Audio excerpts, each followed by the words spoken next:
My next guest is a business coach with more than 15 years of marketing and PR experience with nonprofits, agencies, and big corporations. She now helps small businesses grow to six figures with more freedom and peace. Please welcome Michelle Vroom.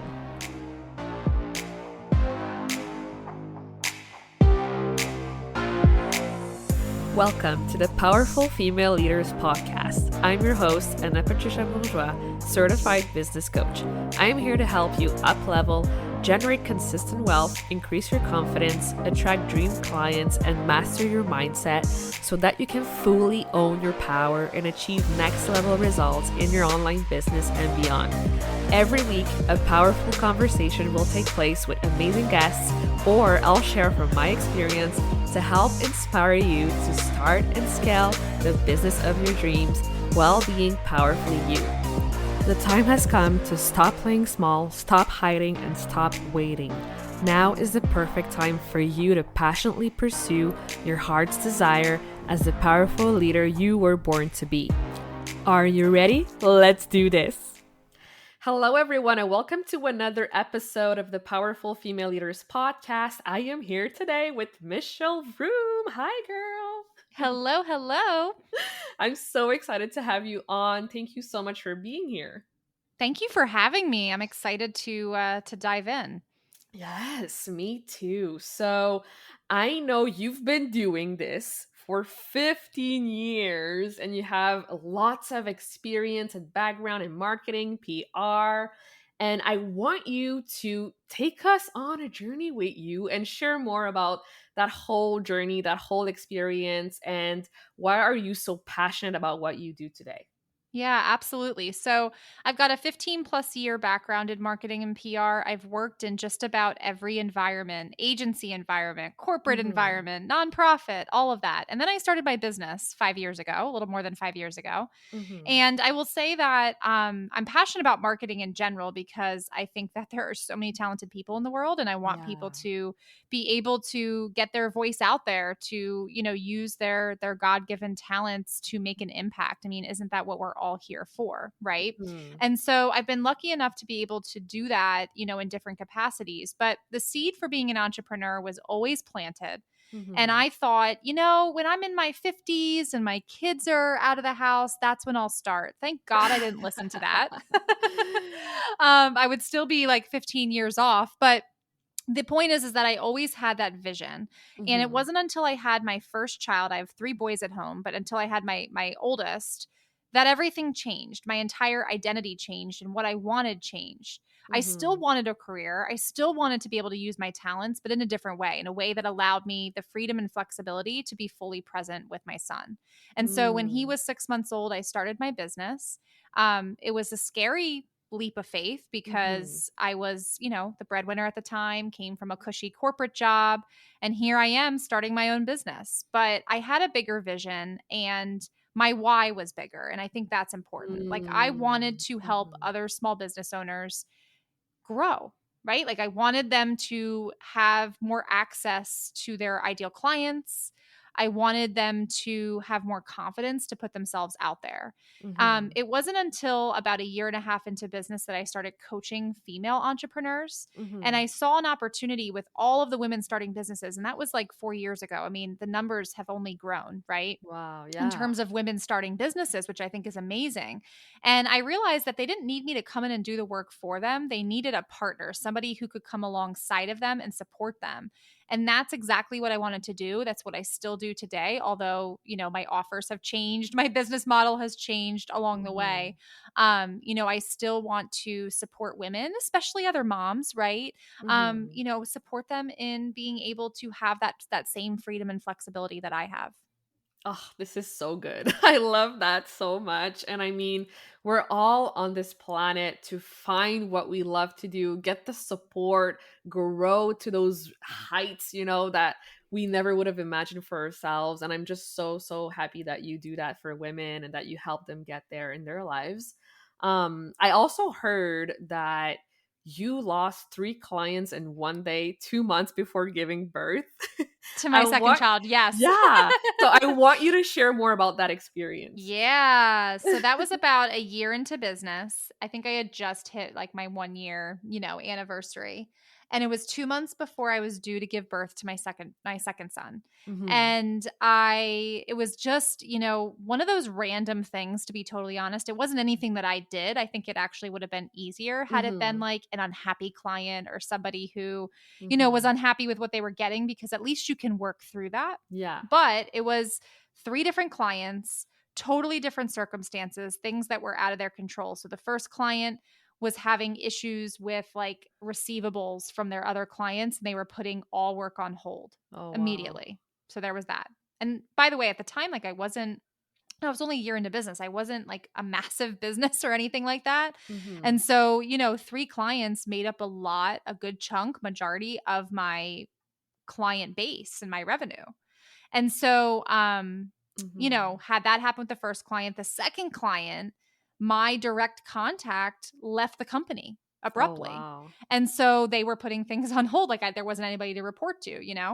And then the third client was actually a brand new client who had agreed to sign on, backtracked, like said that they were no longer, like I Oh, forget yeah. I don't even remember what they said, like what the reasoning was, but they weren't going to move forward. They were going to put it on hold. So they hadn't started the work yet, but I was planning on it, right? I was, Mm-hmm. projecting that. So all of those things happened, and it was 2 months before I was having a baby. So it's not like I could go out and just get another long-term client, right? Mm-hmm. And so I was going on maternity leave, or some sort of a maternity leave. And so I remember just sitting there, like this was all these things had happened in one day. And I was sitting there just staring like at my family room wall and thinking it would be so easy to quit right now. Like it would Yeah. be so easy to quit. Nobody would fault me for it, right? Like it would just be Mm-hmm. really easy.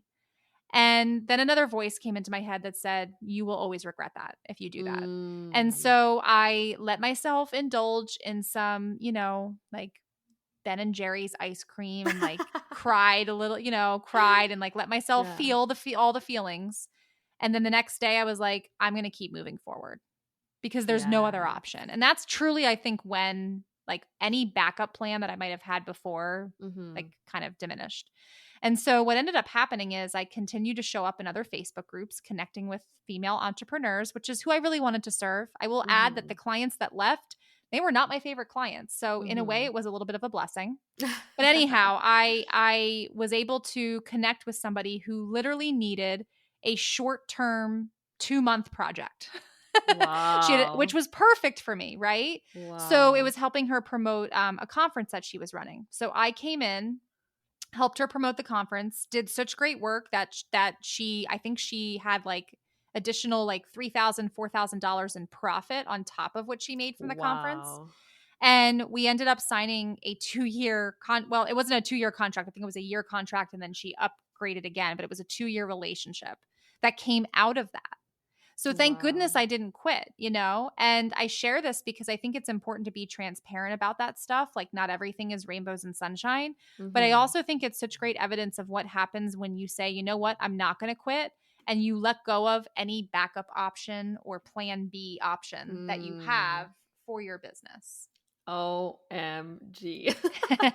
Oh my gosh, I love this so much. And I really do believe that when you don't have like a plan B or a backup plan, you're just like all in. So you're like, no, I'm not quitting. Like I'm gonna keep going. This is my destiny. This is my path. I'm gonna stick with it. Like I cannot even count all the times that I wanted to Right. quit too, right? But I Right. just kept Yeah. going. Well, and it's that belief, and I didn't know it at the time, like I couldn't have put it into words at Yeah. the time, but I'm going to work it till it works has been Yes. the number one thought that has made me a multi six-figure business owner. I'm going to work it till it works. I'm Wow. going to figure it out no matter what. Not like I'm going to get it right the first time 100% of the time, right? I'm going to Yes, figure it out no exactly. matter what, and that's exactly what I did there, even before like that thought became a reoccurring thought in my mind. Yes, wow. This is incredible. Thank you so much for sharing that Of story. I know course, it's of going to course. inspire a lot of I people. hope so. I hope so. I've also read from your website that you've been able to double your income without doubling your workload. So I want you to talk a little bit more about like working less and doing more. so we can like empower people to stop the burnout, because I've been there too. So what's your story around that? How is that even happening? Like, share with us the details. Absolutely. So the last 4 years, so since 2017, I've been able to double my revenue every year. What's interesting is I used to subscribe to the belief that you had to work more hours to make more. I think that probably comes Mm-hmm. from the agency world. If anybody listening has worked for an agency, you know that like Mm-hmm. they have extensive time tracking and you've got to track every single minute Mm-hmm. that you think Yeah. about a client, right? Gets tracked and billed. And so it's really hard to break that line of thinking when you become an entrepreneur. And so what ended up happening is I remember another story for you. I remember it was December 2018, and I was talking with my coach about my goals for 2019. And I remember telling her, well, my goal is going to be making 50K that year. I really want six figures, but I'm just going to stick with 50K because I have two kids at home. I only Mm-hmm. work maybe 2.5 days a week. Like it's not possible to do anything else. And fortunately, she didn't buy that. Mm-hmm. She was literally like, who says that it's not possible? And what if it is? And I remember just even like, like any form of alternate thinking, I was like, huh, if I entertain this, like that opens up a whole new world to me. And so I decided that, you know what, like I'm not going to place limits on myself. I'm going to go after the goal that I really want because if I don't go Mm-hmm. after it, I'll never know what could have happened. And I actually made six figures in Wow. 2019. And I think I worked the same amount of hours, if not less. And since then, that's been like the reoccurring thing in my business. I can honestly say right now, as we're recording this, that I am making the most money I've ever made in my business. I have 3 kids at home. I added another child last year, and I have more freedom than I had 5 years ago starting my business with 1 kid at Wow. home. That's incredible. And that's because I'm not subscribing to the belief that I have to work all these extra hours to make money. I get help. Like I do not do this alone. I think it's very important to be Mm-hmm. honest about that. I have a Mm-hmm. team. I'm also very intentional about what I want to focus on and what I want my team to focus on. And that's involved saying no to a lot Mm-hmm. of things. It's involved letting go of offers that aren't serving me anymore. Like it hasn't always been easy. There's been a lot of letting go that I think people just are not Mm-hmm. comfortable with. And you have to get comfortable with if you want to truly like double your revenue without doubling your workload. Mm. So I think a lot of it too is like prioritizing and not trying to do everything at once. That's a huge piece. Yeah. Been Yeah. there, done that. Yep, exactly. Oh my Exactly. gosh, this is so good. And I've like heard you say over and over again that you had all these beliefs, right? So what would Yep. you say is the number one belief that you had to let go of in order to get to where you are today? Fear of success. There Mm. was a time where I was sort of sabotaging like my sales calls because I didn't fully believe I could serve the client if they signed on. So I'd Mm. actually feel relieved if they didn't. And I Wow. remember my coach kind of calling me out on that and us digging into it. And I'm like, what am I doing? Right. Like, here I've taken this leap of faith to start my business. Like, what am I doing? And so, fear of success and fear of like the pressure of delivering, that's probably been the biggest thing for me. And I think it's pretty big for a lot of other women too. Yes. This is why I wanted to chat about it. Yep. Yep. Because it's like we think it's fear of failure, but actually it masquerades maybe as fear of failure, but Yeah. it's also very much fear of success of what happens if the client says yes. Well, holy crap, then I have to go deliver. And what if I can't deliver? Yes. Or I've had a really big, I see this a lot too. I've had a really big successful month. Like maybe I hit a 10K month or I hit a big revenue milestone Mhm. and now I have to recreate it and do it again. What if I can't? That's a big one for me, for Yeah. sure. A lot Yeah. of women, that's why they have like really big months and then the next month is like quiet or nothing because they sort of are like, I don't know if I can do more. Like I think I've hit my ceiling. Oh, that's interesting. Mhm. Mhm. Wow. I did a podcast episode about it a while ago.